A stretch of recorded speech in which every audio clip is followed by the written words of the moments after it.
Hey guys, welcome back to the channel. Today we are doing some fun testing with ballistic gel. Ballistic gel and test is not like my favorite thing to put in the same sentence because I think ballistic gel is cool, you can see, but it's not an animal.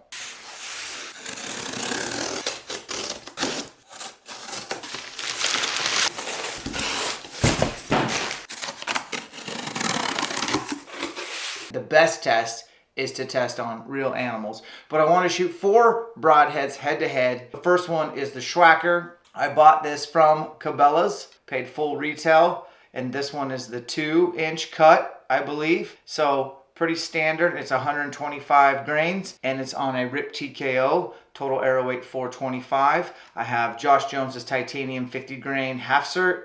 This is a 300 spine RIP TKO, and I'm going to shoot it out of a bow that shoots these at 300 feet a second.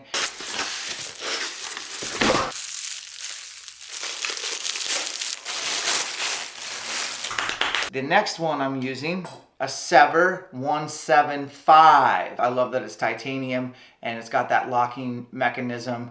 So we're gonna test that. Then I have probably the broadhead I've shot the most elk with, which is a Grim Reaper Micro Hades 3-blade, made out there over in Salt Lake City. This thing heat treated, chisel tip, 125 grain. It flies incredibly well for a fixed broadhead. And then I have the Iron Will single bevel solid 125 with bleeders. I shot both of my elk in 2023 with this. And I have had a few people ask me, why did you use this over the Grim Reaper? And honestly, I can't always get this broadhead to fly crazy good at long distances, but for whatever reason with my current setup, these are flying like field points, like out 100 yards plus. And I hunt solo a lot, so if I do call a bull in and I have to shoot them in front of the shoulder frontal or behind the shoulder, quartering to or quartering away, I know that this is something that's going to get through just about everything. That is really important to me, but I think both fixed broadhead options are incredible. Gonna hunt some axis and I want to try both these on real animals and do the real testing. But enough chit chat, let's get to the test. Whoa, that's so cool.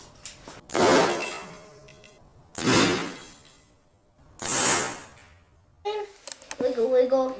Wiggle, wiggle. Wiggle. Guys, so you tell the viewers which one went the furthest in. The top one. That's the SWHACKER. Which one went the second furthest? And then Those this two one. are equal, the mechanical and the They're equal? SEVR, yeah.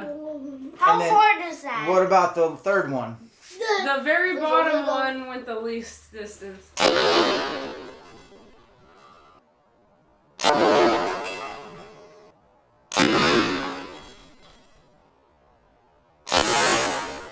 Okay, kids, which of the 4 arrows penetrated or went the furthest into the block? The mechanical one. This one. The very top one? Yep. That's called a SWHACKER. Say SWHACKER, Tristan. Why is it called Shracker? Shrekker or SWHACKER? Shracker. Maybe it should be a Shrekker. Okay. Shracker. Which one went the second furthest? The one below it. Yep. And that one's a SEVR mechanical. SEVR mechanical. Okay, which one got third place? This one, the third one. The Iron Will? Yeah. Okay. And the least is the bottom one? Yep. That in the darkness, my old Okay, friend. Avery, will you measure to see how far they went into the gelatin or whatever it's called, ballistic gel? There's your Mom, tape what happens measure. if he eat it? Or how far did the top one go in? It went to the 13 Okay. inches. 13 inches. How about the second one?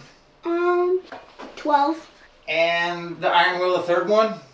12 also. And then the last one, the Grim Reaper? 11. Okay. I think. Now, Avery and Tristan, look at the hole that the broadhead would do in the animal. Which one has the craziest wound channel? I don't know. I can't really. You can't see? Watch out. I mean, you can see from over here.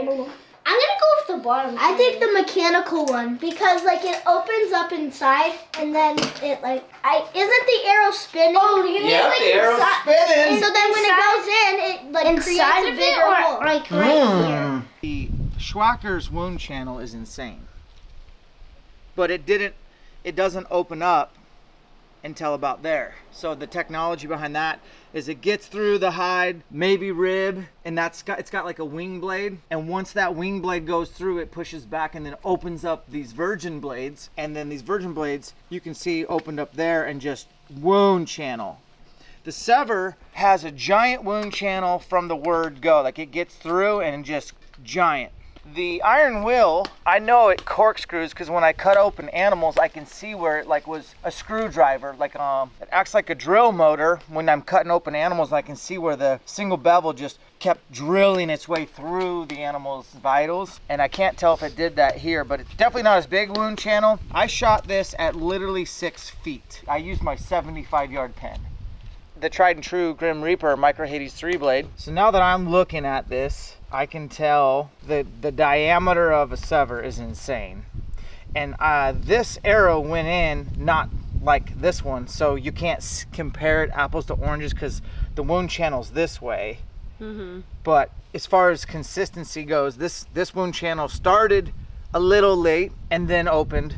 This wound channel started way late and then huge. Iron wheel wound channel is equal across the whole way, and then same with the Grim Reaper with the 3 blades. This has got the bleeders on it. You were saying entry hole, so I always thought this SWHACKER would have like a pin hole, but it's actually got those wing blades actually put a decent slit, if you will. The entry hole on the SEVR is pretty good too. Like if you look at that. Pretty good, a little bit better than the SWHACKER, but not like earth-shattering. And then iron wheel, that's pretty standard. Like sometimes you'll get a slit, like a kind of a like a slap cut a little bit, and then the Grim Reaper does the triangle effect, which really gets blood coming out on the entry, which is nice. Let's pull the Grim Reaper out. How hard is it? 1/3. You Okay. can still see it. Grim Reaper, iron wheel. That one comes out easy. It's pretty sharp. All right. That is deadly.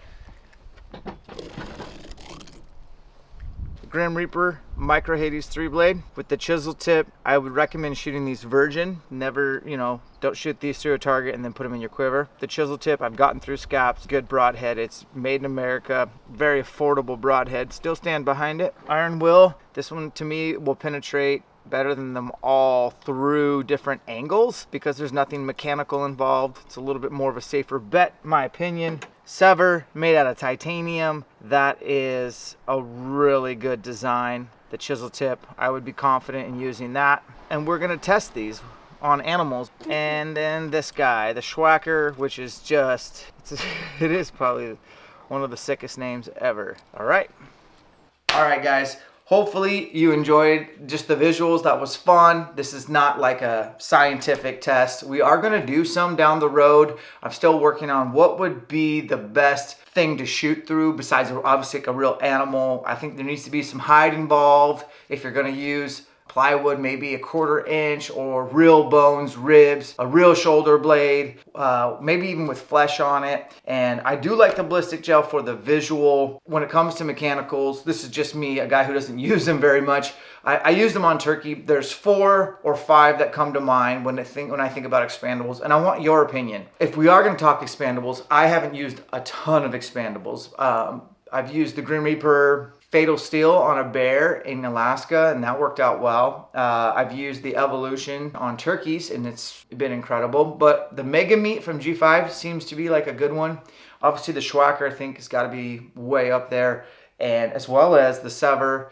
And then what about this beast one from Bomar? We got to probably test that one. So we are going to do some testing. We're going to figure out the best way to test. We're going to rent some Phantom cameras, and we're going to test all sorts of stuff, which is going to be awesome. When it comes to fixed broadheads, there's a ton out there. I will tell you, I love Grim Reaper Micro Hades for the flight, and I love the Iron Will Solid for the confidence of the penetration and the sharpness to get through stuff. So yeah, guys, nothing controversial here. We're not having an intense conversation about broadheads today. We're just kind of having some fun tinkering before we head out, and then I'll report back what I find after I get back from hunting some axis deer.